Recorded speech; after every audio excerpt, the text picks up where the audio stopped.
Hello बच्चों, कैसे हैं। तो पहले सबसे पहले आपको कांग्रेचुलेसन कि आप जो है क्लास जो है 8 से क्लास 9th में जो है इंटर किए। ठीक है। और क्लास 9th की जो है बुक सभी जो है चेंज हो गई हैं। तो आपको जो है अभी नए बुक के लिए वेट करना पड़ेगा। और इसी बीच में जब आप क्लास जो है 8 से क्लास 9th में जो है इंटर किए हैं, तो आपका जो है कंसेप्ट क्लियर करने के लिए केंद्रीय विद्यालय संगठन ने एक कोर्स ब्रिज कोर्स चलाया है, जिसका नाम क्या है, क्लास रेडिनेस मॉड्यूल, और इसको हम शॉर्ट में क्या बोलते हैं, CRM।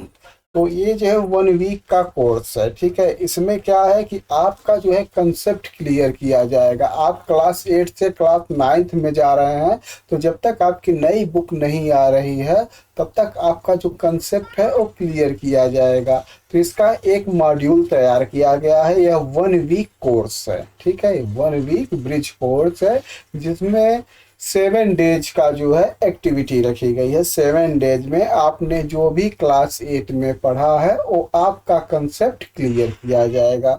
ठीक है। तो ये जो CRM ब्रिज कोर्स है, इसका जो है जो मैथमेटिक्स है क्लास 9th का, इसका ब्रिज कोर्स जो है हम आपको कंसेप्ट क्लियर करेंगे। ठीक है। फिर जब आपकी बुक आ जाएगी, न्यू बुक आ जाएगी, तो फिर उसकी जो है रीडिंग स्टार्ट होगी। इस बीच में आपका जो है CRM जो कोर्स है, ब्रिज कोर्स है, इसका 7th जो है वीडियो हम आपको उपलब्ध कराएंगे। हर डे का 1 वीडियो रहेगा जिसमें आपका कंसेप्ट क्लियर करेंगे। तो आइए स्टार्ट करते हैं। तो पहले तो CRM क्या होता है, तो the transaction class 8 to class 9। आप क्लास 8 से क्लास 9 में गए। ठीक है। अब आपको सब कुछ जो है एक अलग होगा। तो चेंज ऑफ क्लास, आपका क्लास चेंज हो गया। It is critical phase where student need to strength their fundamental concept. तो आप क्लास 8 से क्लास 9th में गए, तो जो क्लास 8 में या उसके पहले जो पढ़े हैं उसका जो है फंडामेंटल जो कंसेप्ट है वो आपका क्लियर होना चाहिए। ठीक है। इसी को क्लियर करने के लिए क्या हुआ है, classroom readiness module CRM module जो है एक ब्रिज कोर्स जो है केंद्रीय विद्यालय संगठन द्वारा डिजाइन किया गया है। और ये एकेडमिक शिफ्ट करने पर 1 वीक का प्रोग्राम आपको हेल्प करेगा कि आप जो है अपना टॉपिक कीवर्ड जो है कैसे रिवाइज करके आप प्रिपेयर होइए। आप जो है नई लर्निंग के लिए प्रिपेयर होइए। और इसको स्टार्ट करने का मेन उद्देश्य ये भी है कि आपका जो एक तरह से एनर्जिक है, ठीक है, वो आप अपने आत्मविश्वास से आगे बढ़ें। आप अपना जो है sustainability, political development, basic economic ideas, ये सब जो है हर एक जो है सब्जेक्ट के अलग अलग के बेस पे ये जो है तैयार किया गया है, जिससे आप beyond rote learning start focusing on the conceptual clarity. आप क्लैरिटी के साथ जो है आप क्लास 9th में इंटर करिए। ओके बच्चों, तो आप तो एक समझ गए ना कि आपका जो है CRM जो है मॉड्यूल जो है ब्रिज कोर्स क्या है। तो इसकी आइए हम डिटेल आपको बताते हैं। ये क्या है, 1 वीक का है। ठीक है। इसमें जो है 7th डे का जो है आपका जो है पार्ट रहेगा। Day 1 how number behave. हम मैथमेटिक्स सब्जेक्ट का पढ़ा रहे हैं, इसी तरह से हर सब्जेक्ट का आया है। ठीक है। तो मैथमेटिक्स में जो डे 1 होगा आपका CRM कोर्स का ब्रिज कोर्स जो होगा वो क्या होगा, हाउ नंबर्स बिहेव। हम इसमें ये सीखेंगे कि कोई नंबर्स जो है कैसे बिहेव करता है। उसमें हम जो है इंटीजर पढ़ेंगे, होल नंबर्स पढ़ेंगे, उस पे कॉन्सेप्ट जो है क्लियर करेंगे। सेम इसी तरह से डे 2 में होगा बेसिक आइडिया ऑफ ज्योमेट्री। और डे 3 में क्या होगा, लाइन एंड एंगल्स। ठीक है। डे 4 में होगा क्वाड्रिलेटर, जो आप क्लास 8 में भी पढ़ चुके हैं। डे 5 में है एरिया ऑफ ज्योमेट्रिक शेप। और डे 6 में है magic of data. Data handling और जो है जिमेट्रिक्स है, क्वाड्रिलेटर, ये आप जो है पहले की जो है सब कक्षाओं में पढ़ चुके हैं। तो इस कोर्स का मेन उद्देश्य ये है कि आपका जो कंसेप्ट है जो आप भूल गए हैं उसको जो है क्लियर किया जाए, ठीक है, ताकि आपका सब कंसेप्ट जब क्लियर रहेगा तो आप एक नई एनर्जी के साथ क्लास 9th में जो है आप लर्निंग करेंगे, ठीक है, और आपका सब कंसेप्ट क्लियर रहेगा। और डे 7 का है जर्निंग ऑफ इक्वेशन, ठीक है, क्लास 9th में जर्नी इक्वेशन से जो है ज़्यादा क्वेश्चन होंगे, ठीक है, क्योंकि यहाँ पे अब इक्वेशन डिटेल में होगा, तो इसीलिए डे 7 पे रखा गया है। तो जर्नी ऑफ इक्वेशन आप ये सीख जा कि इक्वेशन कैसे बनता था, बेसिक इसकी क्या प्रॉपर्टी होती थी, कैसे इसको सॉल्व करते थे। तो हम अब स्टार्ट करते हैं। अब देखिए हर डे का जो है एक लंबा जो है कंसेप्ट है, उसको जो है क्लियर करने में मिनिमम 1 पीरियड लगेगा, ठीक है, तो इसीलिए जो है हम हर डे का 1 जो है 1 वीडियो में उसको हम शॉर्ट में आपको एक्सप्लेन करने की कोशिश करेंगे, ठीक है। तो आइए स्टार्ट करते हैं डे 1, हाउ नंबर्स बिहेव। इसके बाद जो सेकंड वीडियो हम बनाएंगे और डे 2 पर बनाएंगे, बेसिक आइडिया ऑफ जिमेट्री। इसी तरह से वीडियो 3 7 वीडियो हम इस कंसेप्ट पे देंगे। और जब इसके बाद आपका जो है बुक आ जाएगी क्लास 9th की, तो फिर उसका जो है लेसन 1 हम लोग स्टार्ट करेंगे। तो आइए स्टार्ट करते हैं day 1, how numbers behave. How numbers behave day 1। तो आइए नंबर सिस्टम आपने जो है क्लास 8 में पढ़ चुके हैं, हम इसको रिवाइज कराते हैं, ठीक है। सबसे पहले क्या है, इंटीजर्स। इंटीजर्स में क्या क्या आते हैं, निगेटिव इंटीजर होता है, पॉजिटिव इंटीजर होता है, जीरो होता है। इंटीजर का डिफिनीशन क्या होती है बच्चों, याद है आपको? इंटीजर की डिफिनेशन एक बार हम आपको रिवाइज कराते हैं, ठीक है। The number, the negative numbers, the positive numbers and zero contain is said integer but not included decimal or fraction। इसमें निगेटिव नंबर होते हैं, पॉजिटिव नंबर होता है और जीरो होता है। इनको कंबाइंड रूप से हम क्या बोलते हैं, इंटीजर्स बोलते हैं। लेकिन इसमें फ्रैक्शन और डेसिमल नहीं होता है। अब देखिए आगे, जीरो न तो पॉजिटिव होता है न तो निगेटिव होता है, इसका आप हमेशा ध्यान रखिएगा। जीरो जो होता है not negative not positive, positive integer and negative integer. इसको आप जानते हैं कि जो है जीरो के जो लेफ्ट साइड होता है और नंबर्स क्या होता है, निगेटिव नंबर्स होता है, और लेस देन जीरो होता है, जीरो से छोटा होता है। जितने नंबर्स जो है राइट साइड होते हैं वो क्या होते हैं, पॉजिटिव नंबर्स होते हैं, और जो है ग्रेटर देन जीरो होते हैं। Negative is zero is neither positive nor negative. आपका कंसेप्ट क्लियर हो गया। देखिए इसमें आपको कुछ करना नहीं है, इसमें आपको कंसेप्ट सिर्फ क्लियर करना है, ठीक है। अब आइए डिस्कस करें क्वेश्चन, यही इसका मेन जो है थीम है, जो सीआरएम की मेन थीम है, ये डिस्कशन है, आपका कंसेप्ट क्लियर करना है। तो can you express 3.8 in the integer upon integer form. क्या आप जो है 3.8 को इंटीजर फॉर्म में लिख सकते हैं? तो यस। क्यों? क्योंकि इसको हम क्या लिखेंगे, 38/10 लिख सकते हैं। इसमें 38 भी इंटीजर है और 10 भी इंटीजर है, तो हम इंटीजर अपॉन इंटीजर फॉर्म में लिख सकते हैं। सेकंड है, can -1.6 also be express in such form too. तो यस, इसको हम क्या लिख सकते हैं, -16/10, ठीक है। तो ये दोनों नंबर्स क्या है, इंटीजर्स हैं। तो इस हम देखिए ये होल नंबर्स इंटीजर नहीं है, क्योंकि आप इंटीजर के डिफिनीशन में पढ़े हैं कि integer does not contain function number. लेकिन ये क्या है, इंटीजर अपॉन इंटीजर के फॉर्म में है। तो can be express zero integer upon integer. Yes, zero integer है और जीरो को हम 0/0 लिख सकते हैं। इसी तरह से पार्ट क्वेश्चन 4 है, if distance of 750 metre above sea level is 3/4 kilometre. तो 750 मीटर्स को हम 3/4 किलोमीटर लिख सकते हैं, आप कंफर्म है। तो can we represent 750 metre below sea level in kilometre. तो यस, देखिए हम जो सी लेवल को क्या मानते हैं, एक बेस मानते हैं। जैसे हम नंबर लाइन जो है खींचते हैं ना, तो नंबर लाइन में जो यहाँ पे 0 होता है, इधर क्या हो गया, इधर आपका पॉजिटिव नंबर हो गया, और इस साइड क्या हो गया, निगेटिव नंबर्स हो गया। इसी तरह से सी लेवल को हम क्या मानते हैं, बेस मानते हैं। तो यहाँ अगर हम 0 मानते हैं तो एबव जो है हमारा प्लस होता है, और नीचे क्या होता है हमारा, नीचे हमारा जो है निगेटिव होता है। ठीक है, तो हम जो है अगर इसको नीचे लिखेंगे तो माइनस आएगा। तो माइनस मीन्स क्या हो जाएगा कि सी लेवल से नीचे और सी लेवल के ऊपर जो प्लस होता है। तो जैसे अब आप जो है मैरियाना गर्थ वगैरह की जो डिस्टेंस जो है मेजर की जाती है, उनकी डेप्थ मेजर की जाती है, तो ऐसे तो की जाती है ना कि वो सी लेवल से ग्राउंड में है, नीचे है, तो उसको जो है हम इस तरह से मेजर्स करते हैं। नेक्स्ट आगे है negative rational number, positive rational number. ठीक है, तो अब आइए देखते हैं कि रैशनल नंबर्स क्या है। तो a rational number can be express as a function. ठीक है, जो फ्रैक्शन के भिन्न के रूप में लिखा जाए उसको हम क्या बोलते हैं, उसको हम बोलेंगे रैशनल नंबर। एंड जैसे अगर ए एंड बी क्या है, फ्रैक्शन है, ए बी इंटीजर है और बी नॉट इक्वल 0, बी जो है 0 के बराबर नहीं होना चाहिए।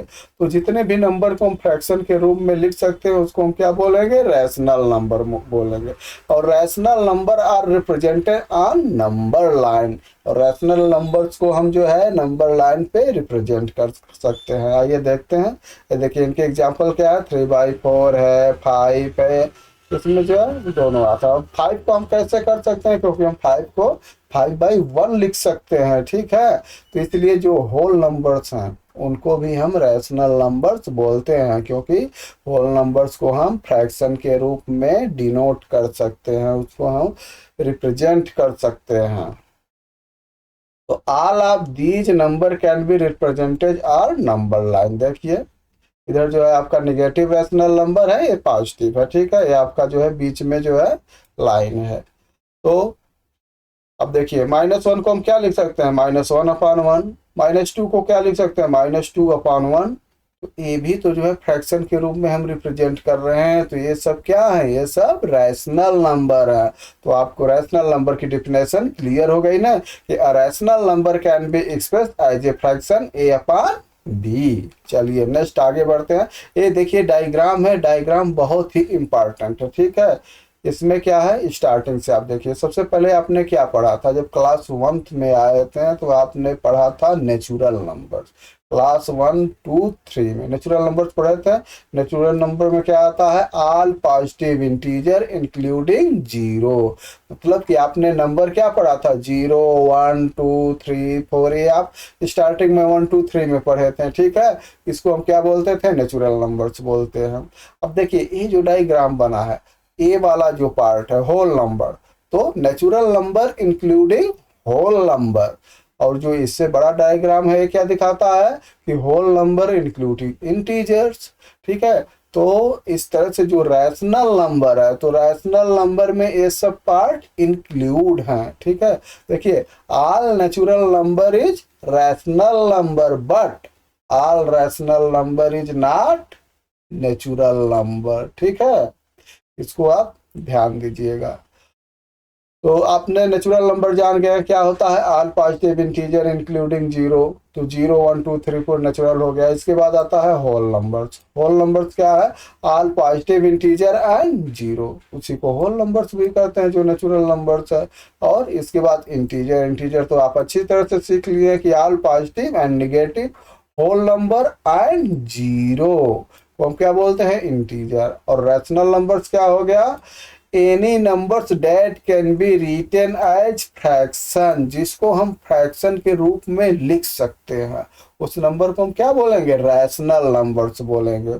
तो कंसेप्ट ये तो आपका क्लियर हो गया ना, कि रैशनल नंबर्स क्या होता है, इंटीजर क्या होता है, होल नंबर्स क्या होता है। फिर से एक बार हम आपका कंसेप्ट क्लियर करते हैं कि नेचुरल नंबर क्या होता है, ऑल पॉजिटिव इंटीजर इंक्लूडिंग 0। इसके बाद होल नंबर है ऑल पॉजिटिव इंटीजर एंड 0, इसको क्या बोलेंगे, होल नंबर्स बोलेंगे। इंटीजर क्या होता है, all positive and negative whole numbers and 0। और रैशनल नंबर्स क्या होता है? Any numbers that can be written as fraction we call rational number. अब देखिए, अभी आपको आगे मिलेगा इरेशनल नंबर। ठीक है, तो हम बता दें इरेशनल नंबर क्या होता है, रैशनल नंबर क्या होता है। रैशनल नंबर तो आप जो है पता चल गया कि any number that can be written as fraction, वो क्या होता है? रैशनल नंबर होता है। और जिनको हम फ्रैक्शन के रूप में नहीं लिख सकते हैं वो क्या होता है? इरेशनल नंबर्स होते हैं। अभी आपका आगे हम कंसेप्ट क्लियर कर देंगे। देखिए, learning capacity based on activity क्या है? Amit had 1 chocolate cake. ठीक है, अमित के पास जो है एक चॉकलेट केक है। Sumit has 1 strawberry cake. Amit slice his cake into 8 part and Sumit slice 16 equal part. So what will be the fraction for 1 piece of Amit? Fraction तो आप पढ़े हैं, तो अमित के जो है 1 पार्ट का कितना हो जाएगा? 1/8 हो जाएगा। और what will be the fraction of 1 piece of Sumit? Sumit के 1 पीस का कितना हो जाएगा? 1/16 हो जाएगा। तो Amit want to exchange a portion of his cake. Amit चाहता है कि मैं कुछ पार्ट जो है सुमित से एक्सचेंज कर लूं, बदल लूं, लेकिन वो कम ज्यादा नहीं देना चाहता है, एकदम इक्वल देना चाहता है। ठीक है, तो कितना पार्ट हो दे? तो अगर ये अपना 8 पार्ट, ठीक है, इसको दे, देखा रहा है ना, if he give 4 piece of his cake to Sumit. अगर अमित जो है सुमित को अपना 4 पार्ट दे रहा है, तो how many piece of cake should Sumit give Amit? तो सुमित कितना पीस देगा? तो देखो, इसका हम 4 पार्ट करेंगे तो 4/8 हो जाएगा, 1/2, मतलब वो अपना आधा केक सुमित को देता है। तो आधा केक जब सुमित को देगा तो सुमित भी आधा केक इसको देगा। तो इसका 16 पार्ट में है, तो हम कितना पार्ट लेंगे? 8 पार्ट। 8 पार्ट लेंगे तो कितना हो जाएगा? आधा हो जाएगा, हाफ हो जाएगा। तो कितना पार्ट देगा? 8 पार्ट देगा। इसके बाद 4th पार्ट है, are the 2 rational number obtain from the fraction of 1 piece of cake of Amit and Sumit are equivalent rational numbers? If not, find the list 5 rational number between that. तो if not, तो answer इसका no है, क्योंकि ये दोनों equivalent नहीं है। इसका एक पार्ट 1/8 होगा, उसका 1 पार्ट 1/16 होगा, तो दोनों इक्विवेलेंट थोड़ा नहीं है। और इनका रैशनल नंबर क्या हो जाएगा? रैशनल नंबर निकालेंगे तो 1 पार्ट 2 पार्ट 3 पार्ट ऐसे हम निकालेंगे तो 8 पार्ट तक का रैशनल नंबर हो जाएगा, और नीचे सुमित का रैशनल नंबर हो जाएगा। आगे है the rational number that has no reciprocal. देखिए इस क्वेश्चन में, देखिए formative assessment mention a rational number that has no reciprocal. Reciprocal क्या होता है? आपने पिछले क्लास में पढ़ा है। रेसिप्रोकल क्या होता है? जैसे मान लीजिए 5 है, तो 5 का रेसिप्रोकल क्या होगा? 1/5। 5 रेसिप्रोकल वो होता है जिससे उसी नंबर में मल्टीप्लाई करने से हमें 1 मिलता हो। ठीक है, तो जैसे अगर 5 है तो 5 का रेसिप्रोकल क्या हो जाएगा? 1/5। तो 5 मल्टीप्लाई 1/5 करेंगे तो आंसर क्या आएगा? 1 आएगा। ठीक है, तो पूछ रहे हैं कि mention a rational number that has no reciprocal, तो क्या है? 0 है। तो the rational number that has no reciprocal is 0 because the reciprocal of a number x is 1/x and division by 0 is undefined। ठीक है, 0 से हम जो है डिवीजन को डिफाइन नहीं कर सकते हैं, इसलिए 0 का जो है रेसिप्रोकल नहीं होता है।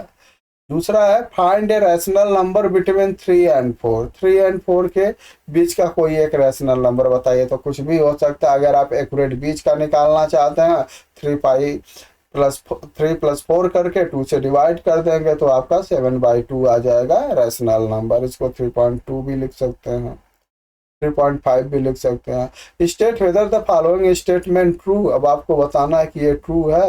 Every whole number is a rational number. अभी आप ऊपर देखे थे ना, ऊपर का जो चार्ट देखे थे, देखिए every whole number is a rational number. तो ये क्या है? ट्रू है, क्योंकि जो बड़ा वाला है उसमें छोटा जो है सर्किल आ जा रहा है, तो इसके अंदर में ये सब आएंगे। तो every natural number, every whole number, every integer number, ये सब क्या है? ये सब रैशनल नंबर्स हैं।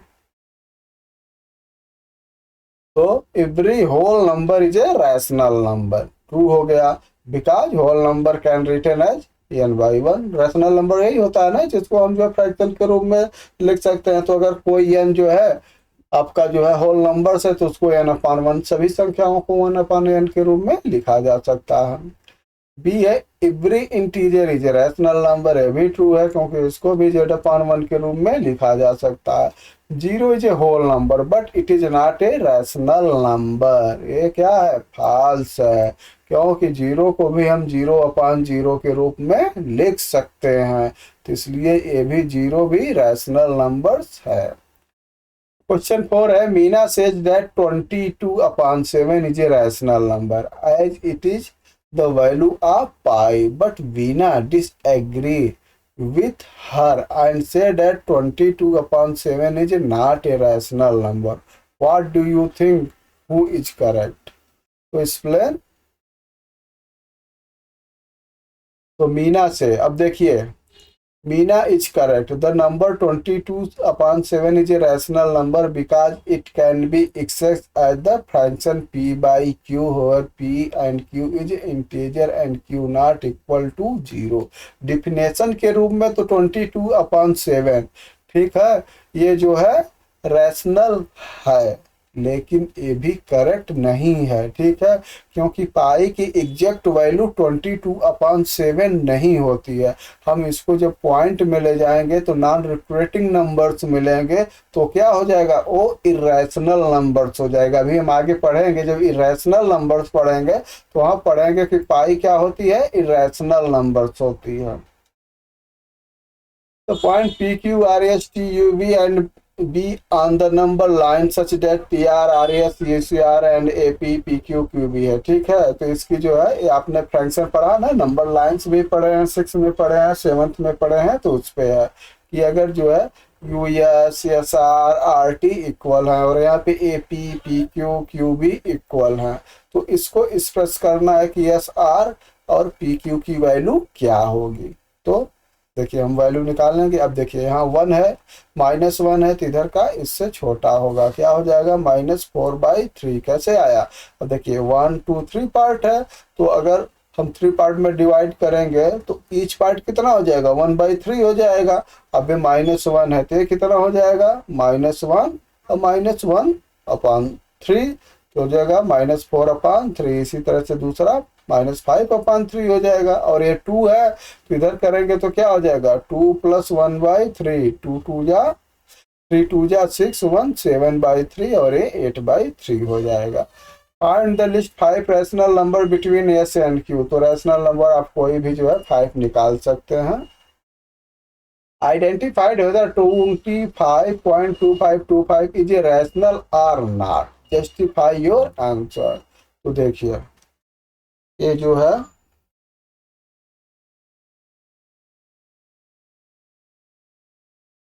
yes it is rational because it can be expressed as function pq where pq is a integer and q not equal to 0।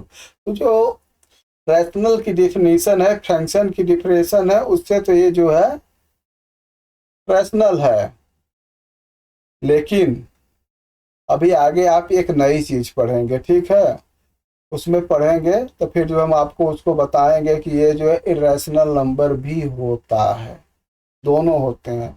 एक जो है डिफिनीशन से इरेशनल नंबर्स होगा, दूसरे से इरेशनल नंबर्स हो जाएगा।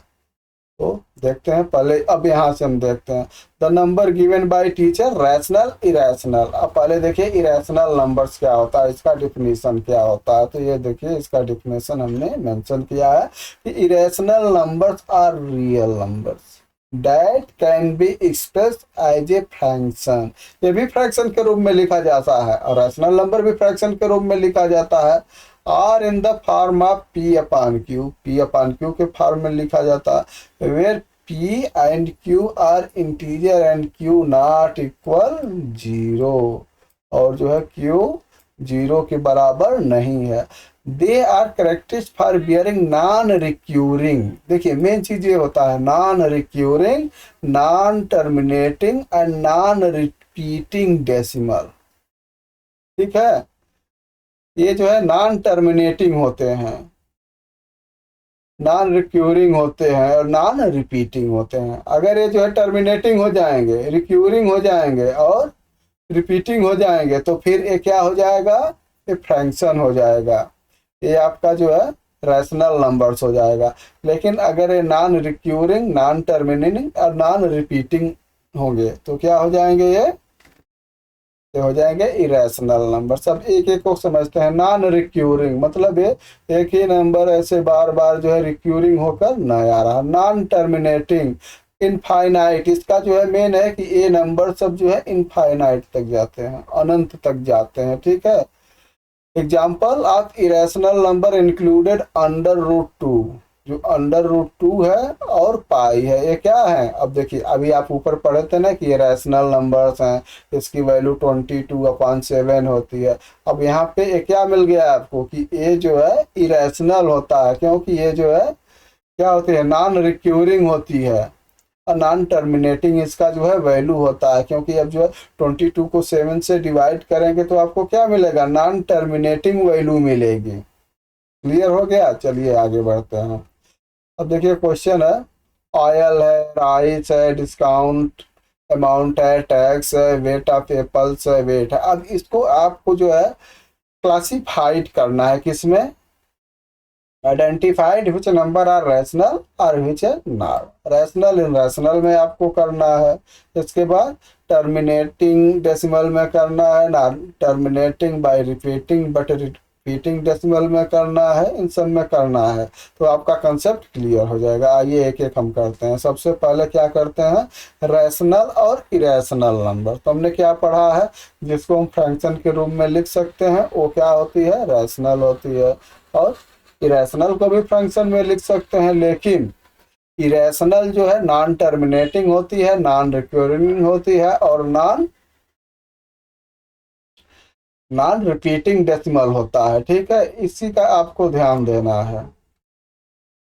तो देखिए रैशनल नंबर क्या हो गया, oil, rice, discount and tax value, जो इसकी वैल्यू है ना, ये क्या है, ये सब रैशनल नंबर्स है।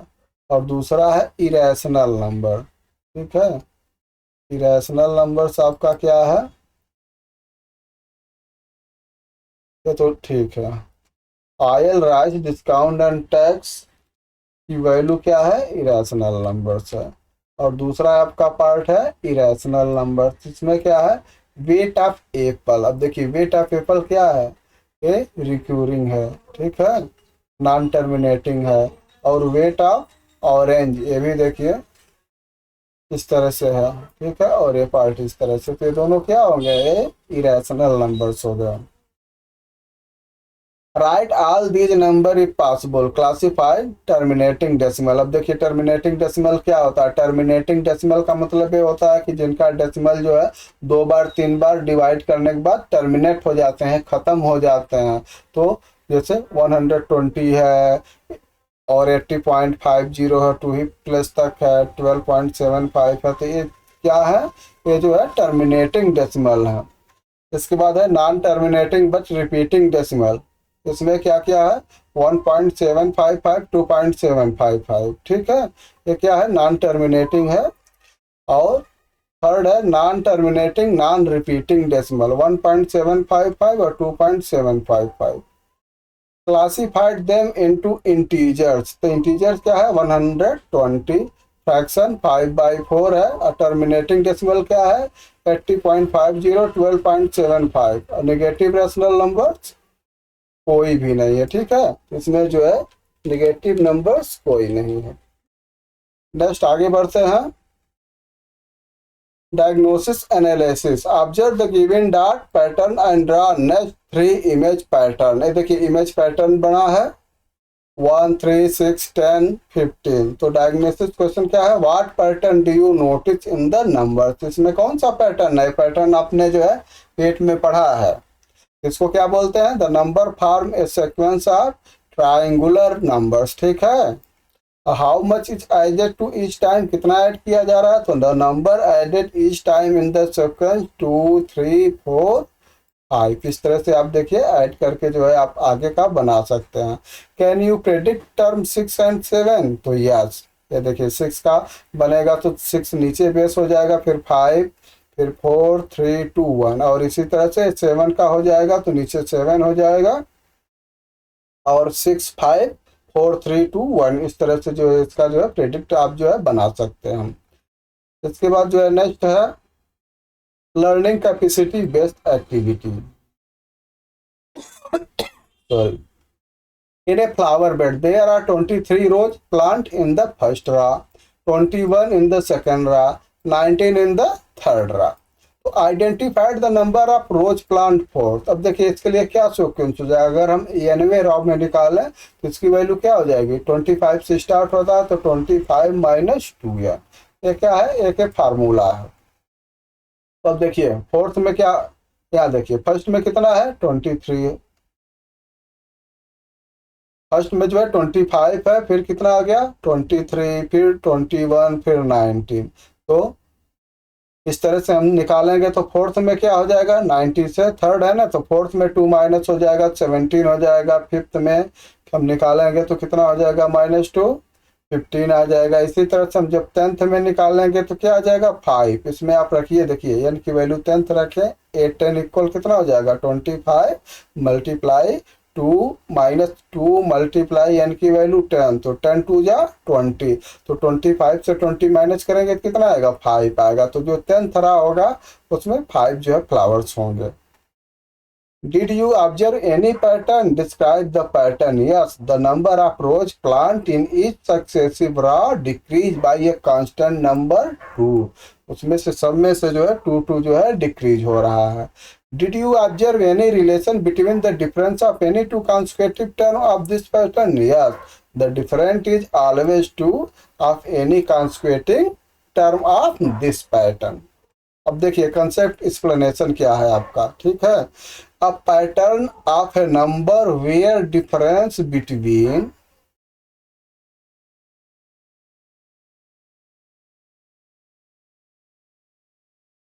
कंसेप्ट जो है आपने क्या सीखा कि a pattern of a number where difference between consecutive numbers remain constant. यहाँ पे इनका जो है जो कॉन्सेक्यूटिव नंबर्स होता है उनका जो डिफरेंस है वो हमेशा कांस्टेंट हो, एक ही नंबर आए, माइनस करने पे एक ही नंबर्स आए, तो इस सीक्वेंस को हम क्या बोलेंगे, अर्थमेटिक प्रोग्रेशन। ये बहुत इंपॉर्टेंट चीज है और लाइफ में बहुत इसकी यूज होता है, तो इसलिए इसको आप जो है ध्यान से समझिए, अर्थमेटिक प्रोग्रेशन। और ये 12th क्लास तक है, और इसको शॉर्ट में हम क्या बोलेंगे, AP। ए से अर्थमेटिक, P से प्रोग्रेशन। तो क्या होता है, जब सीरीज आपने पढ़ा है ना, पहले सीरीज पढ़ा है ना, जैसे 2 4 8, तो जब कोई सीरीज एक कांस्टेंट डिफरेंस से स्टार्ट होती है तो उसी को हम क्या बोलते हैं, अर्थमेटिक प्रोग्रेस। जैसे अब मान लो कोई है 1 3 5 7 9 11, तो हर जगह 2 2 का जो है कांस्टेंट डिफरेंट है ना, तो ये क्या हो गई, ये अर्थमेटिक प्रोग्रेशन हो गई। फर्स्ट टर्म डिनोट बाई ए, और जो इसका पहला टर्म लिखते हैं उसको हम ए लिखते हैं, and common different denoted by D, और जो कॉमन डिफरेंट आता है उसको हम डी से दिखाते हैं। क्लियर हो गया, चलिए फॉर्मेटिक असेसमेंट देखिए, which of the following pattern from an AP, इसमें से कौन सा पैटर्न जो है आपका अर्थमेटिक प्रोग्रेसिव है। तो देखिए पैटर्न में क्या है, यहाँ पे 1 है, और यहाँ पे कितना हो गया 4 हो गया, यहाँ पे 9th हो गया, 16 हो गया। तो आंसर पहला, none of the pattern from an arithmetic progressive because the number of sequence in the pattern are क्या है 1 4 9 16 है, और इनका जब डिफरेंस निकालेंगे 2 कॉन्सेक्यूटिव का तो क्या होगा 3 5 7 हो जाएगा, ठीक है। तो कांस्टेंट नहीं है इसलिए अर्थमेटिक प्रोग्रेसिव नहीं है। अगर ये कांस्टेंट होता तो क्या हो जाता, अर्थमेटिक प्रोग्रेसिव हो जाता है। इसी तरह से आपका बी है, बी में भी आप देख रहे हैं कि कोई क्लियर पैटर्न नहीं बना है, तो there is no common pattern without sequence of pattern it is impossible to determine it is a part of an arithmetic progressive और नॉट, ठीक है। तो अर्थमेटिक प्रोग्रेसिव क्या होता है, जिसमें जो सीरीज होती है, सीरीज का जो नंबर्स होता है उसका डिफरेंट हमेशा कांस्टेंट होना चाहिए। जैसे एग्जांपल से मान लीजिए कोई नंबर्स है 1 है, ठीक है, कोई सीरीज है 1 है, 3 है, इसके बाद 5 है, इसके बाद 7 है, इसके बाद 9 है। इसमें आप देख रहे हैं ना कि हर नंबर का, किन्हीं दो नंबर का आप डिफरेंट निकालेंगे तो क्या आएगा, वो डिफरेंट हमेशा जो है 2 आएगा। तो जब ऐसा कांस्टेंट नंबर जो है हमें डिफरेंट मिलता है तो इस सीरीज को हम क्या बोलेंगे, इसी को हम बोलते हैं अर्थमेटिक प्रोग्रेसिव। अब आपका कंसेप्ट क्लियर हो गया ना। चलिए आगे बढ़ते हैं। Real life activity. अब देखिए रियल लाइफ में भी कुछ एक्टिविटी हम देख लेते हैं कि मैथ का पैटर्न का यूज कहाँ पर होता है।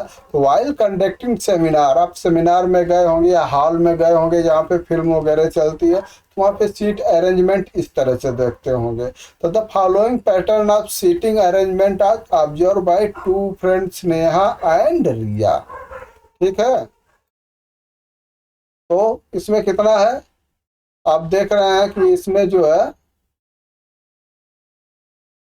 ये देखिए लास्ट लाइन में 22 सीट है, इसके बाद 17 सीट है, इसमें 12 सीट है, इसमें 7 सीट है, ठीक है। तो इनका अगर हम डिफरेंट निकालें, इसका डिफरेंट कितना है इन दोनों का, 22 माइनस 70 करिए, 70 माइनस 12, 12 माइनस 7। तो अगर हम सबका डिफरेंट निकालें तो डिफरेंट कितना मिल रहा है, हमें 5 मिलेगा, मिलेगा ना। 22 से 17 5 आ जाएगा डिफरेंट, 17 से 12 5 आ जाएगा, 5 से 7 5 आया, 12 से 7 5 डिफरेंस आ जाएगा। तो इनका एक कांस्टेंट डिफरेंट 5 मिल रहा है, तो इसलिए क्या है, ये अर्थमेटिक प्रोग्रेसिव हो गया। तो स्नेहा से do not you think the seating arrangement is AP arithmetic progressive. तो रिया से no I do not agree with you, मैं तुमसे सहमत नहीं हूँ। तो आपको बताना कि व्हाट डू यू ऑब्जर्व, आपका ऑब्जर्व क्या है। Who is correct among them, Sneha और रिया। स्नेहा सही बोल रही कि रिया बोल रही, तो आइए आंसर देते हैं कि Riya is correct, Riya correct. क्यों, क्योंकि there is an arithmetic progressive as different of 2 constituting series constant and always 5। जब कांस्टेंट हो ऑलवेज एक ही नंबर आएगा तो क्या हो जाएगा, अर्थमेटिक प्रोग्रेसिव हो जाएगा। क्वेश्चन नंबर 2 है कि माला save 20 rupees in the first week of a year and the increase by weekly saving by ₹5 और हर वीक में 5-5 रुपया बढ़ता है। तो identify the pattern from biweekly saving of Mala, which week Mala save ₹45। तो देखिए 20 से स्टार्ट करेंगे, नेक्स्ट वीक में 25 होगा, 30 होगा, 35 होगा, 40 होगा, 45 होगा। तो 45 पहुंचने में कितना वीक लग गया, 1 2 3 4 5 6। तो 6 वीक्स में माला 45 रुपया सेव कर लेगी। एक्सपेरिमेंटल लर्निंग, ये लर्निंग आप कर सकते हैं कि लुक, देखिए मैच स्टिक है, मैच स्टिक से आपको क्या बनाना है इस तरह से, how many matchstick are required to make 4 touch square. तो 4 स्क्वायर के लिए देखिए यहाँ पे क्या है, 4 है, एक को बनाने में 4 लगा, 2 को बनाने में 7 लगा, 3 को बनाने में 10 लगा। तो आप देख रहे हैं ना इनका डिफरेंट कितना है, 7 माइनस 4 3, 10 माइनस 7 3। तो नेक्स्ट क्या हो जाएगा, 10 प्लस 3 हो जाएगा, क्या हो जाएगा इसका आंसर 13। तो 4 सच स्क्वायर बनाने में आपका 13 जो है मैच स्टिक लगेगा। तो how many are required to make 10। अब देखिए एक सीरीज बन गया, 10 के लिए 31 लगेगा, कैसे लगेगा हम आपको बताते हैं। तो right the sequence from by the number match stick used in each match stick pattern. Is it is the arithmetic progressive? If yes, write the first term and the common difference. तो common arithmetic progression है, ठीक है। common difference कितना हो गया इसका, 3 हो गया, ठीक है। ये लिखने की जरूरत है नहीं, आप जो है डायरेक्ट लिख सकते हैं कि कॉमन इसका जो है कितना हो गया, कॉमन टर्म कितना हो गया, ये जो है कॉमन टर्म जो है आपका 3 है। और आपका जो है जो सीरीज बनेगी वो सीरीज कैसी बनेगी, वो सीरीज आपकी जो है इस तरह से होगी 4 7 10, 13, 16, मतलब कि 3 नंबर इंक्रीजिंग होगी। अब देखिए आपका 10 कितना आया था, 31 आया था। आप काउंट करिए, 1 2 3 4 5 6 7 8 9 10। 10 है ना यहाँ पे 31, तो इसलिए जो है यहाँ पे 31 लिखा गया है। ठीक है बच्चों, तो आपका जो है डे 1 का जो है एक्टिविटी कंप्लीट हुई। आपका जो है डे 1 का ब्रिज कोर्स कंप्लीट हुआ। अब डे 2 आपको सेकंड वीडियो में मिलेगी। आप जो है अगर चैनल को जो है अभी तक जो है सब्सक्राइब नहीं किया है तो प्लीज़ सब्सक्राइब करिए, ताकि आपको जो है आगे के सभी अपडेट मिलते रहे। और अगर आपको यह जो है ब्रिज कोर्स अच्छा लगा हो तो आप जो है कमेंट में ज़रूर बताइएगा। ओके बाय बच्चों।